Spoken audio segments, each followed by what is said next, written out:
Bismillahirrahmanirrahim. Alhamdulillahi rabbil alamin. Wabihi nasta'in ala umurid dunya waddin. Wassalatu wassalam ala ashrafil anbiya'i wal mursalin Sayyidina Muhammadin wa ala alihi wa sahbihi ajma'in. Qala al-musannif al-imam Abu Hamid al-Ghazali rahimahullah wa nafa'ana bi'ulumih. وفي أخبار داود أيضا قل لعبادي المتوجهين إلى محبتي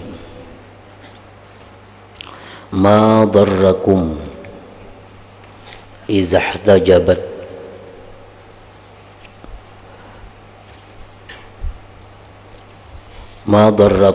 احتجبت عن خلقي ورفعت الحجاب فيما بيني وبينكم حتى تنظروا إلي بعيون قلوبكم وما ضركم ما زويت عنكم من الدنيا إذا بسطت ديني لكم وما ضركم مسخطة الخلق إذا التمستم رضائي. وفي أخبار داود أيضا أن الله تعالى أوحى إليه تزعم أنك تحبني فإن كنت تحبني فأخرج حب الدنيا من قلبك فإن حبي وحبها لا يجتمعان في قلب.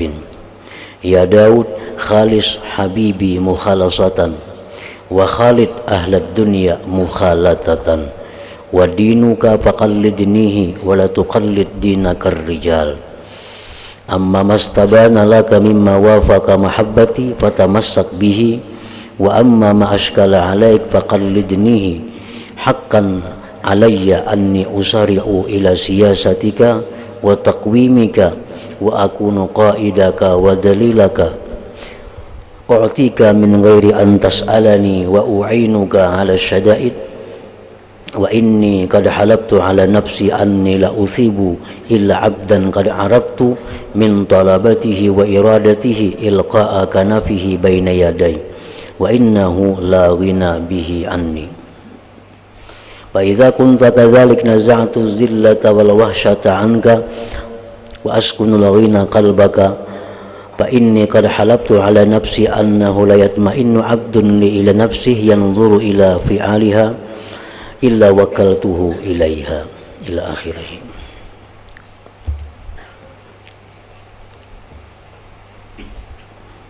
Makna daripada kalam Imam Al-Ghazali rahimahullah wa nafa'ana bi ulumih. Dan pada cerita Nabi Daud alaihi salam juga akhbar berita tentang Nabi Daud. Allah Subhanahu wa taala berwahyu kepada Nabi Daud, katakanlah wahai Daud kepada hamba-hambaku yang menghadapkan wajah-wajahnya untuk mencintaiku, tidaklah memudaratkanmu apabila kamu terhijab dari makhluk. Apabila kamu terhijab dari makhlukku dan aku angkat hijab pada sesuatu antara aku dan kamu, sehingga kamu memandang kepadaku dengan mata hatimu. Allah berpesan kepada Nabi Daud, katakan, sampaikan wahai Daud kepada orang-orang yang ingin mencintaiku, kepada orang-orang yang berusaha untuk bisa mencintaiku. Katakan kepada mereka itu, tidaklah mengapa kalau kalian itu terdinding daripada makhluk.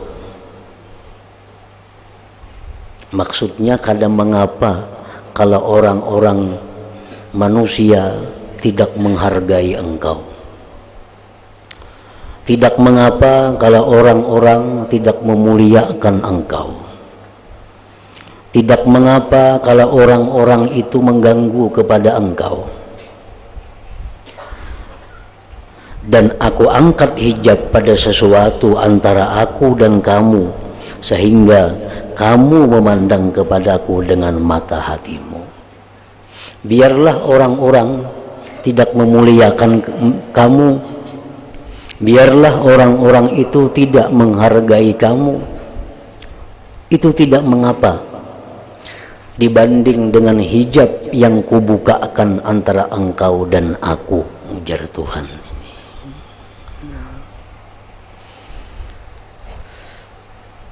Dan itu memang harus dialami oleh orang-orang hamba-hamba yang berusaha mendekati Allah.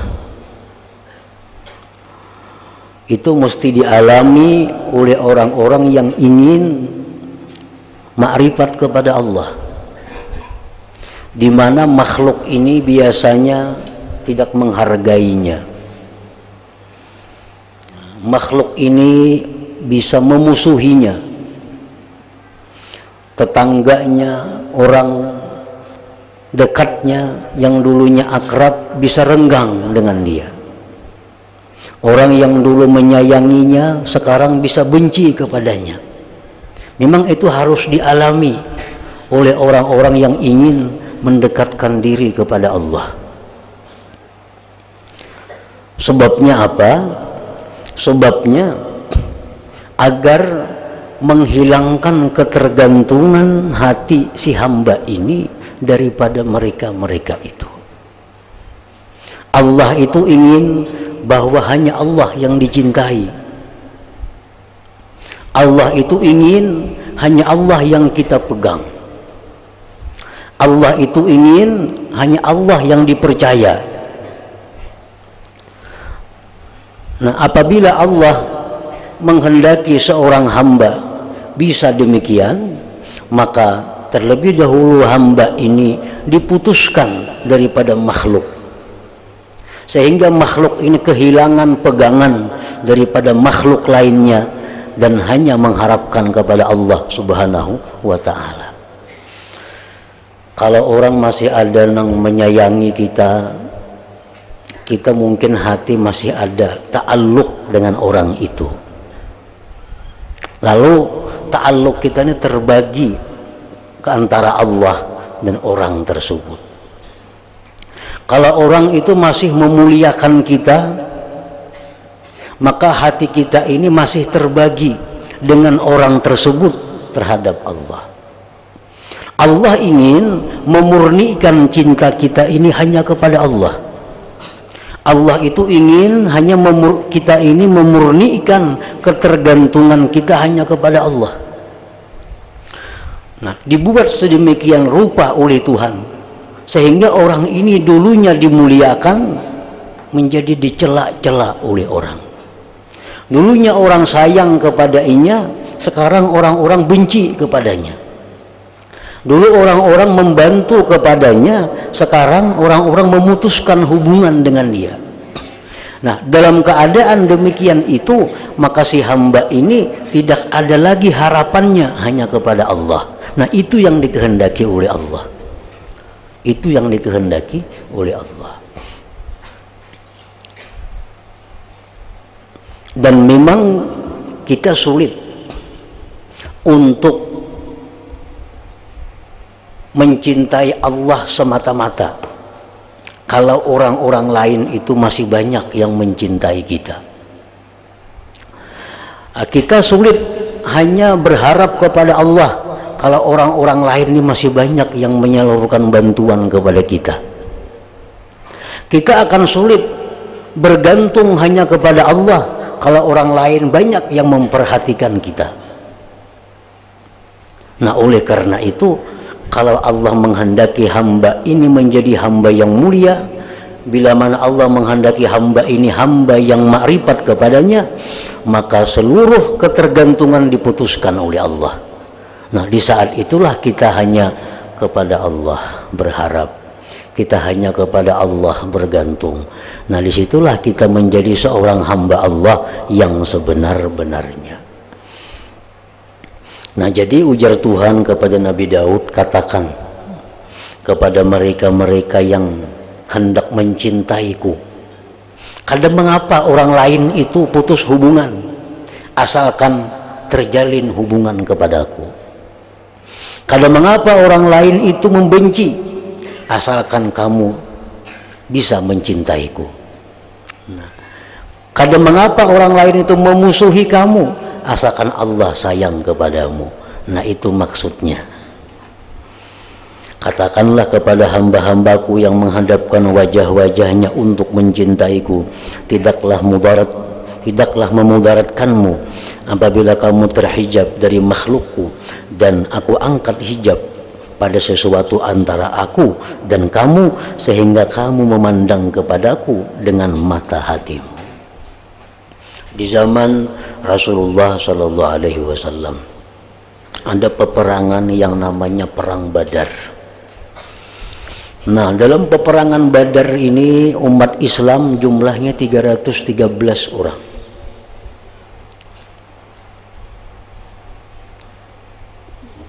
Segala persiapan perang kurang. Senjata kada banyak. Makanan kada banyak. Kuda hanya 2-3 ikung. Dan orangnya cuma 313. Nah, sedangkan orang kafir dalam perang Badar itu lebih 1000 orang dengan persenjataan yang lengkap dan ahli-ahli perang, panglima-panglima perang. Nah, tetapi di dalam perang Badar ini kaum muslimin dianggap lemah, kaum muslimin dianggap kalah.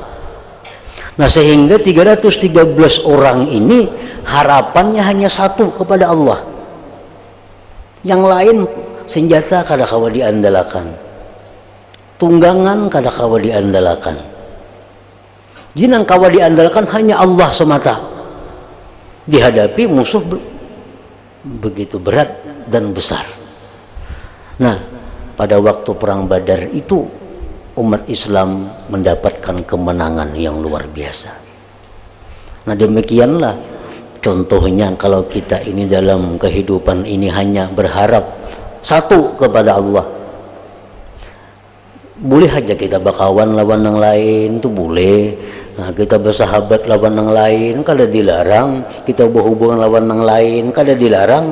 Tetapi hati kita ini, harapan kita, gantungan kita hanya Allah. Nah, itu yang dimaksud. Sehingga akan terjadi perang Badar dalam diri kita. Artinya apa? Kita akan mendapat kemenangan. Itu contoh perang Badar, itu pelajaran yang agung kepada setiap orang yang beriman. Allah mencontohkan pula dengan perang Hunain. Perang Hunain ini lebih 10.000 kaum muslimin. Lebih 10.000 kaum muslimin, persenjataan lengkap, kendaraan perang lengkap. Yang diserang cuma sebuah kampung. Nah, di saat itu kaum muslimin ini hati mereka itu bergantung kepada persenjataan. Nah, kita senjata lengkap. Panglima-panglima ahli perang banyak. Nah, kita pasti menang. Ternyata pada perang Hunain itu umat Islam kalah, kucang kacir. Padahal yang diserang ini hanya sebuah kampung yang penduduknya kada sampai sekian ribu itu, tetapi kalah. Nah, Allah di situ memberikan pelajaran kepada kita bahwa apabila kita berpegang kepada selain Allah, betapapun besarnya, pasti akan kalah. Nah, bila kita berpegang, kita mengandalkan selain Allah, kayak apapun hebatnya, pasti ujung-ujungnya kita akan mengalami kekalahan. Nah, itu kayak perang Hunain contohnya.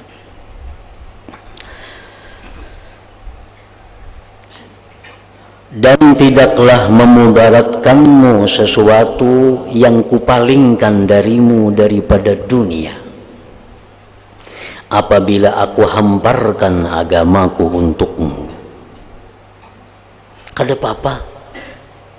Orang-orang yang menjalani jalan Allah, yang ingin mencintai Allah, itu biasanya mereka-mereka ini akan mengalami kebangkrutan.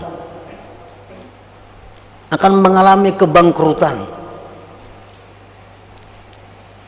Ujar Tuhan, kadang mengapa kamu itu bangkrut? Asalkan aku hamparkan agama untukmu. Ada mengapa? Dan ini memang dikehendaki oleh Allah seperti demikian. Karena selama kita ini kaya, selama sugih, selama tabungan berisi banyak, bagaimanapun kita sulit untuk benar-benar berhajat kepada Allah. Itu sulit.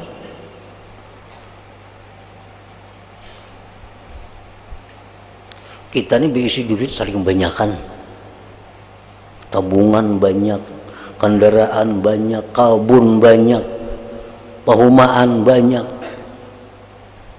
Nah, di saat kita banyak punya harta itu, merasakan fakirnya kita kepada Allah itu, kita menemukan kesulitan. Sulit. Terutama dalam bidang rezeki. Dalam bidang rezeki. Orang-orang yang sugih itu, orang-orang yang sugih yang diberi Tuhan berlimpah ruah harta, kita ajak mereka berdoa. Nah, mudah-mudahan kita samuan ini jadi kita naik haji samuan. Ini nggak terlibat amin, nggak ada orang sugih itu. Lihat ya, ini sudah rancak naik haji, ini merasa banyak duit, kapan aja kawatulah. Kan terlibat amin nggak ada, walaupun amin nggak ada. Nang miskin nang amin nyaring aminnya itu. Nah, Allah tuh menghendaki nangka itu kita nih selalu berhajat kepada Allah. Orang-orang yang sugih-sugih itu berdoa, kita berdoa mudah-mudahan kita dimurahkan rezeki oleh Allah. Hambarnya, tabungannya banyak, duitnya banyak, kaburnya banyak. Padahal Allah kadang menghendaki macam itu. Nah, apabila Allah ini sayang lawan si sugih ini, Allah bangkrutkannya. Allah bangkrutkan. Nah, di saat itu bangkrut, lalu ini lawan Tuhan tuh berdoa, nah ya Allah, hamba habis duit, nah ya Allah. Tuhan tuh ketujuh mendengar kita macam itu.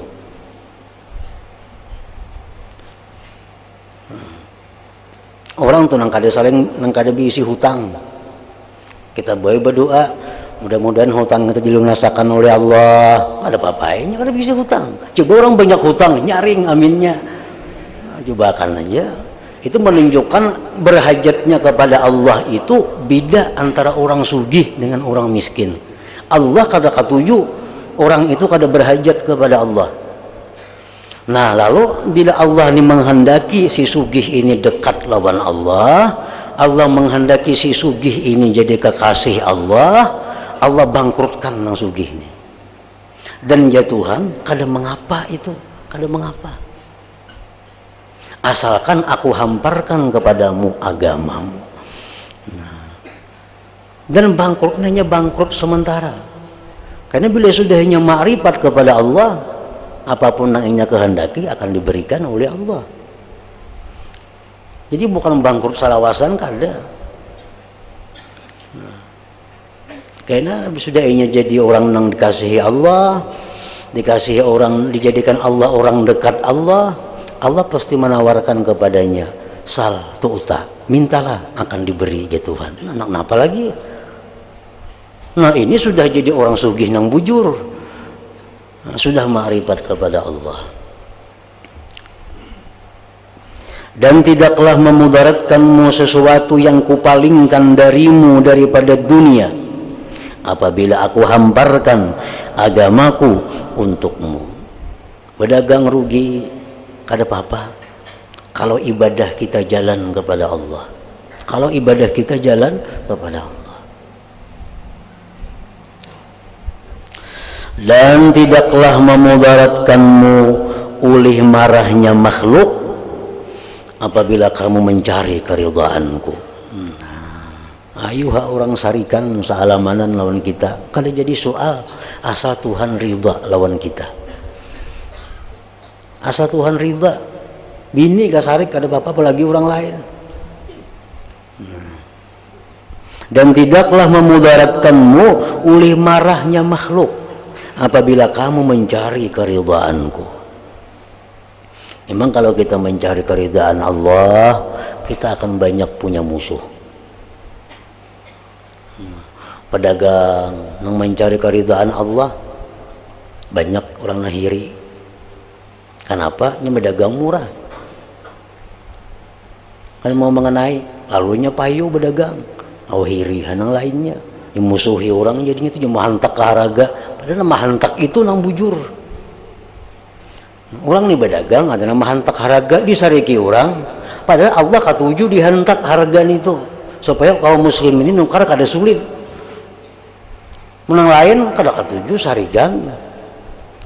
Jatuhan kada apa-apa orang lain tuh sarik asal aku ridha. Nama hantak tuh jangan khawatir, hantak aja barang terus kada apa-apa. Allah ridha. Dan tidaklah memudaratkan oleh marahnya makhluk. Orang jadi pegawai jujur disariki orang. Sariki orang yang jadi pegawai negeri jujur inya dimusuhi kekawanannya oleh nang kada jujur itu. Pada cerita-cerita Nabi Daud alaihi salam juga sesungguhnya Allah Ta'ala mewahyukan kepadanya, engkau mengaku-ngaku bahwa engkau mencintaiku. Menjadi Tuhan, engkau mengaku-ngaku cinta kepadaku. Maka jikalau engkau mencintaiku, keluarkanlah cinta dunia dari hatimu.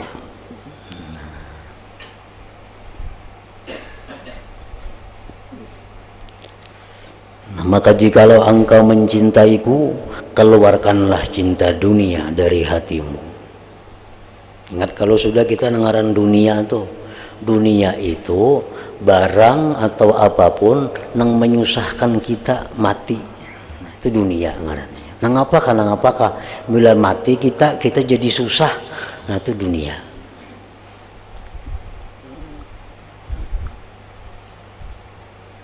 Apabila kita mencintai sesuatu, nang sesuatu itu membawa kita nyaman mati. Nah itu ngarannya akhirat. Kada dunia ngarannya. Walaupun sama barangnya sama. Nang saya kung ni katuju lawan duit, nang saya kung ni katuju juga lawan duit. Tapi perbedaannya, nang saya kung ni katuju lawan duit, nyaman kena kawa aku nukar ini, nukar itu, nukar ini.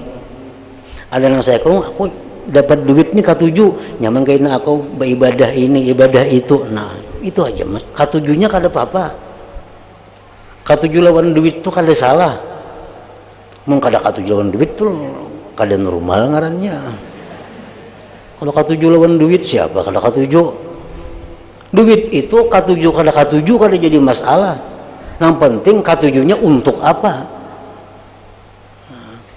Aku paling katuju lawan duit. Napa katuju lawan duit? Nyaman aku memberi ini, memberi itu, maulah masjid, maulah langgar, maulah pesantren, madrasah. Nah saya kok katuju lawan duit, napa? Nyaman nukar motor, belah rumah tingkat 3, nah lain jadinya. Mencintainya kada jadi masalah. Nang satu mencintai duit karena akhirat, jadi akhirat ngarannya.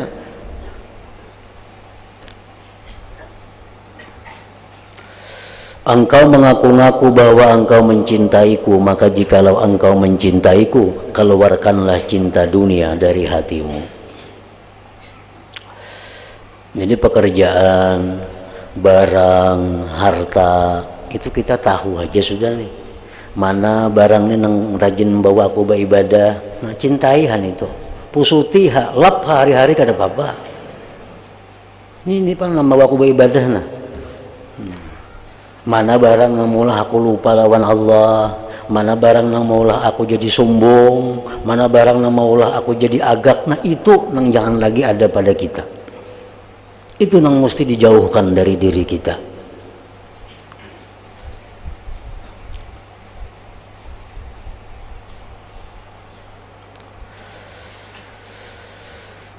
Sesungguhnya cinta kepadaku dan cinta kepada dunia tidaklah keduanya itu bisa berkumpul dalam hati. Bila orang cinta dunia, kada cinta lawan Allah. Bila orang cinta lawan Allah, kada cinta lawan dunia. Wahai Daud, bersihkanlah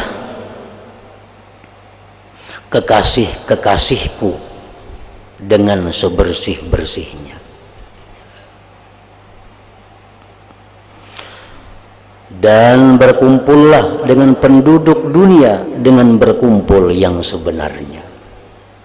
Artinya, wahai Daud, ya Tuhan, ikam dengan kekasih-kekasihku hendak berakrab-akrab, silahkan. Dengan penduduk dunia lain ikam hendak bergaul, silahkan. Dan mengenai agamamu, maka ikutilah aku padanya. Nah, kalau urusan agama, itu ikutlah kepadaku, ujar Tuhan. Dan janganlah kamu mengikuti agamanya orang-orang. Urusan tauhid ini, ujar Tuhan, jangan taklid. Jangan taklid. Silahkan bergaul dengan wali-wali, orang-orang salih. Tapi kalau urusan tauhid, jangan taklid dengan mereka. Kita urusan fikih, taklid. Kemudian tarawih 20 rakaat, taklid. Berzakat nangka ini caranya, taklid. Puasa nangka ini caranya, taklid. Sembahyang kayak ini caranya, taklid. Itu urusan fikih, tauhid. Kalau tauhid ini, nah Allah Ta'ala asa, itu kada kawa taklid. Mesti dari hati kita sendiri. Kenapa ikan madahkan Tuhan esa? Nah, itu kitabnya ada.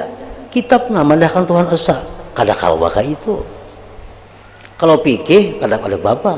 Kenapa sembahyang maka angkat takbir nangka itu? Kitabnya nah. Fathul Mu'in nah, baca. Nah, itu ada papan itu. Tapi kalau kenapa Tuhan itu kidam? Nah, kitabnya Fathul Majid berarti kada boleh macam itu.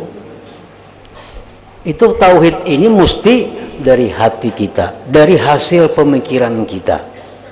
Kitab-kitab tauhid itu hanya melajari kita cara berpikir. Bukan kitabnya itu yang kita ikuti. Nah, di sini dipadahkan Tuhan itu kidam, bersifat kidam. Dalilnya ini itu melajari cara kita berpikir. Oh, kayak itu kita berpikir caranya. Itu yang dituruti cara berpikir. Jadi mesti dari hati kita bujur, Allah itu asa, Allah itu kidam, Allah itu baka. Mesti dari hati, jangan jar siapapun. Nah, jadi jar Tuhan urusan itu tuh jangan taklid. Nah, maka ikutilah aku padanya.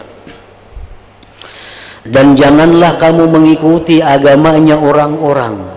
Maksudnya agama di sini pemikiran orang-orang. Yang mencontoh pemikiran orang-orang dalam urusan ilmu tauhid ini.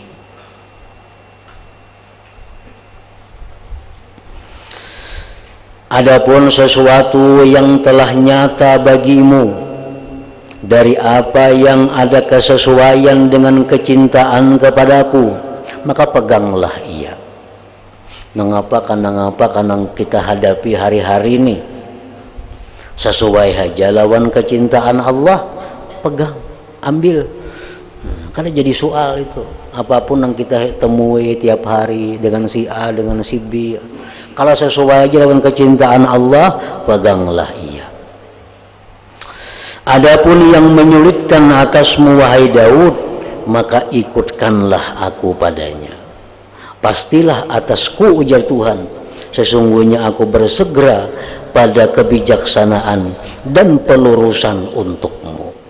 Nah, bila kita menemui hal-hal yang sulit, ujar Tuhan, ikutkan aku.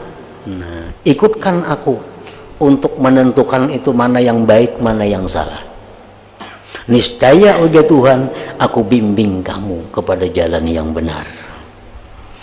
Baikkah nangka ini, kadakah nangka ini. Ikutakan Tuhan. Memilih itu, jangan memilih seorang. Amun kita dua pilihan, jelas, oh ini baik, halal, oh ini kada haram, ambil. Nah, halal itu kan nyaman aja itu.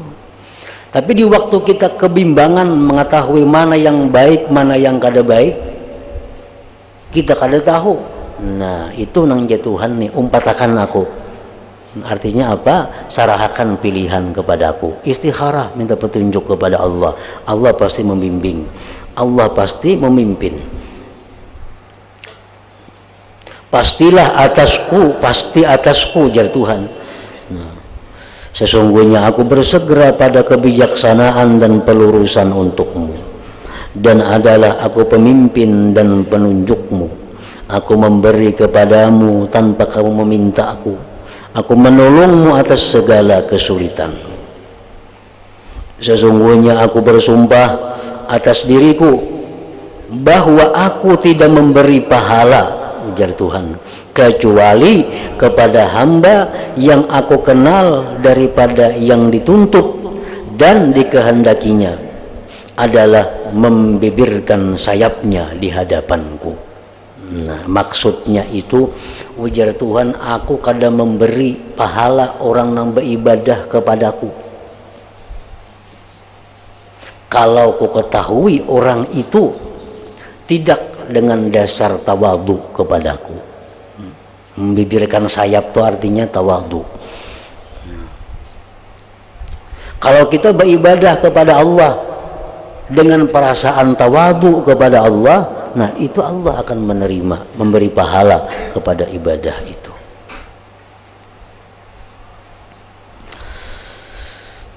Dan ia berhajat kepadaku. Maka apabila adalah kamu seperti yang demikian itu, ujar Tuhan, ada sesuatu yang jelas baiknya, ambil. Ada sesuatu yang kada jelas baik kadanya, istikharah. Beribadah kepada Allah, tawadu kepada Allah.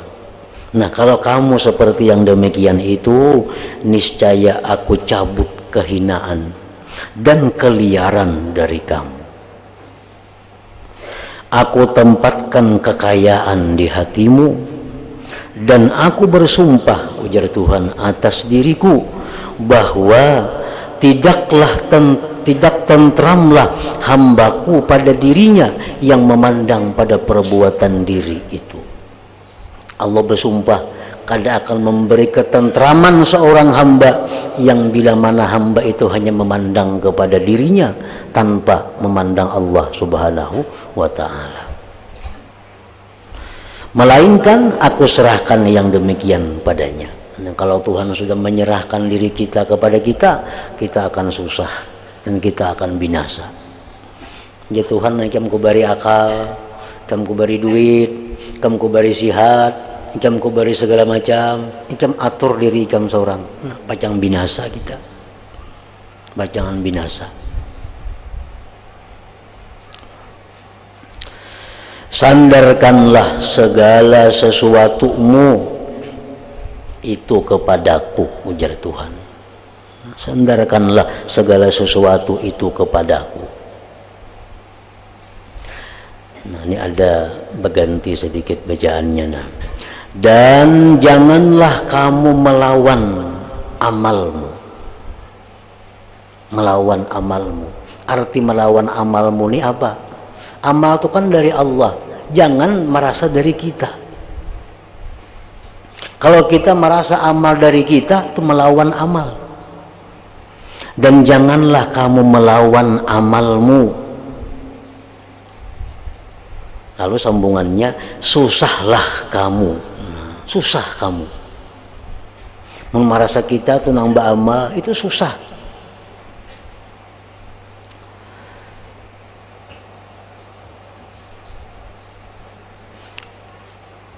Bersungguh-sungguh dan tidak mengambil manfaat denganmu orang yang berteman denganmu. Nah, jadi tadi bacaannya, dan janganlah kamu melawan dengan amalmu, maka susahlah kamu. Ingat situ. Nah, lalu sambungannya, dan tidak mengambil manfaat denganmu orang yang berteman denganmu.